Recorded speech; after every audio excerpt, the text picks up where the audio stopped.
Press बंधुओं, आपका इस प्रेस वार्ता में अभिनंदन है। आज का विषय जो है, पिछले लगभग सवा महीने से जो कि माता वैष्णो दरबार के अंदर जो उथल पुथल बची हुई है, जो मेडिकल सीटों को लेकर कि मेडिकल सीटें जो किस प्रकार एक समुदाय को 42 सीटें और दूसरे समुदाय को मात्र 8 सीटें, ये भारत की जनता सनातनी बड़े विचलित थे। और मूवमेंट कल्की ने लगातार सवा महीने से ही उस पकड़ा था और हमने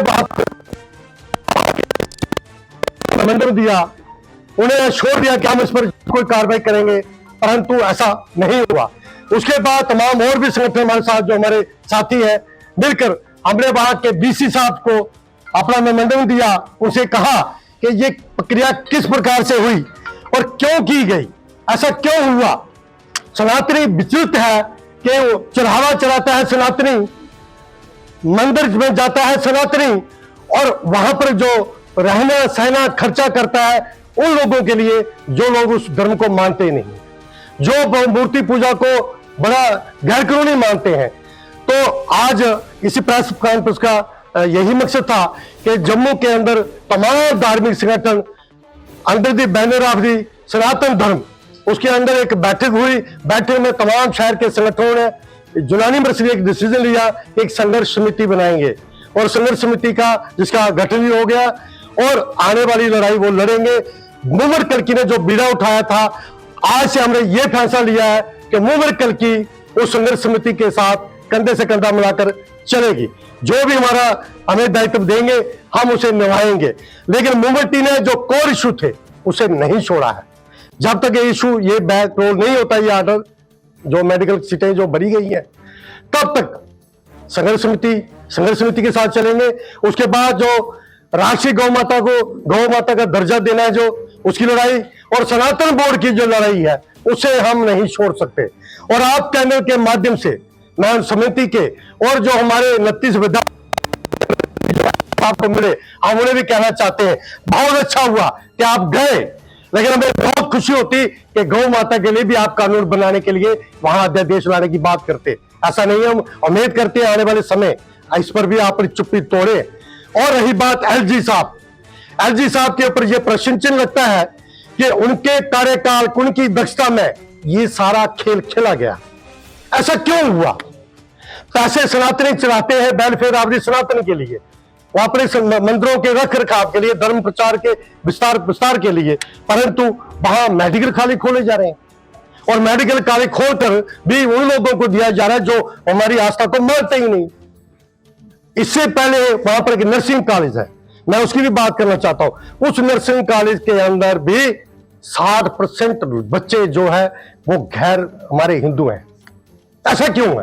पैसा जो सनातनियों का और पढ़ाई और खर्चा कोई करे। और मेरे पास जो आंकड़े कल आए हैं, 1.5 करोड़ रुपया फीस कलेक्ट होती है वहां पर, 1.5 करोड़ रुपया फीस कलेक्ट होती है और 30 करोड़ श्राइन बोर्ड खर्चता है। कितनी शेम की बात है कि पैसा सनातनियों का और उन बच्चों के ऊपर खर्च किया जा रहा है जो हमें मानते ही नहीं है, हमारे धर्म को ही नहीं मानते, वो कहीं किसी कोने भी में फिट नहीं समझते। तो हम क्यों बर्दाश्त करेंगे? आज पूरा भारत का देश का जो सनातनी है वह यह प्रश्न कर रहा है उनको, जो उसके ट्रस्टी है, जो उसके बोर्ड मेंबर है, जो उसके चेयरमैन अपने श्राइन बोर्ड के एलजी महोदय है, उनको पूछना चाहते कि आपके नाक के पीछे ऐसा क्यों हुआ, ये ऐसे फैसले किसने लिए। और मूवमेंट कल्की विरोध था, आपके चैनल के माध्यम से ये बात पूरे विश्व में पहुंची। आज पूरे सनातन के लोग, आप भी उतरे भागीदारी कहो कि society of the 4th pillar of the media है, तो मैं आपका भी बहुत बहुत आभार जताना चाहता हूं। लेकिन मूवमेंट कल्की लड़ती रहेगी, आगे भी संघर्ष करती रहेगी। और ये समिति को आपके चैनल माध्यम से भी हम ये कहना चाहते हैं कि आप केवल इसी इशू को, अगर ये सीटें वापस होती क्या आप बैठ जाएंगे?